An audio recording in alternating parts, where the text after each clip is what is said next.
এটা দিয়ে দিলাম।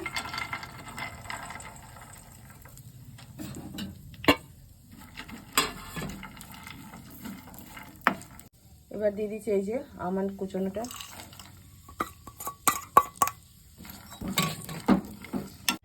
তো এই যে এটা আমার মোটামুটি ভাজা হয়ে গেছে, আর আমি বাকিগুলো সব এর মধ্যে মিশিয়ে দিচ্ছি। তো লাস্ট অবধি আমিই করছি। Department shifted.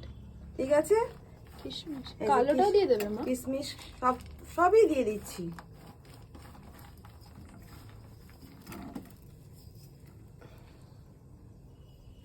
এই যে সানফ্লাওয়ার সিডস গুলো, তারপরে এই যে ফ্ল্যাক্স সিড সবই দিয়ে দেবো একবারে।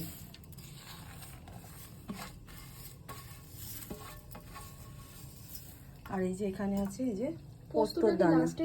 পোস্তর দানাটা একটু লাস্টেই দেবো, দাঁড়া এটা একটুখানি ভেজে নিই। মধ্যে ঘি দেবে? হ্যাঁ একটু ঘি দেবে তো? আর ঘি দেবো না, এতেই হয়ে যাবে। এতটা আছে, একটু দিয়ে দাও।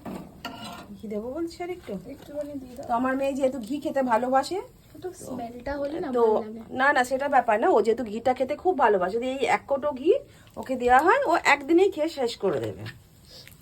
তো ওই জন্যই ও বারবার করে বলছে যে মা আর একটু ঘি দাও, ঘিটা দিলে ভালো লাগবে, ঘিটা দিলে ভালো লাগবে। দেশি ঘি হলো? হ্যাঁ, তো ওই জন্য ঘি দিয়েই যাচ্ছি। তোমরা দেখতে পাচ্ছ যে 1 কোটো ঘি থেকে 1/2 কোটোই ও দান করিয়ে দিয়েছে। এমনি বলো না। সেই। তো এই যে এটা আমি ভাবছি, এর একটা এত সুন্দর একটা গন্ধ বেরোচ্ছে, মানে কি বলবো। আমি এটা জীবনে প্রথমবার এই লাড্ডুটা বানাচ্ছি, আমার এত সুন্দর গন্ধটা লাগছে। তো এবার তো আমারই খেতে ভালো লাগবে, আমাকেই বারবার করে বানিয়ে খেতে হবে। তো শেষমেশ যাই হোক, এই যে আমি এখন পোস্তটাও মিশিয়ে দিলাম, সবই হয়ে গেল। পপি সিডস যাকে বলে বাংলা ভাষায় পোস্ত। পোস্ত, আমরা বাংলাটাই বেশি জানি, অত ইংরাজি বাবু জানি না, বাংলাটাই শুনতে ভালো লাগে। হ্যাঁ। পোস্ত। আর এবার মিশিয়ে দিচ্ছি এই যে পেস্ট করা, এটা দিচ্ছ? হ্যাঁ পেস্ট করা খেজুরটা।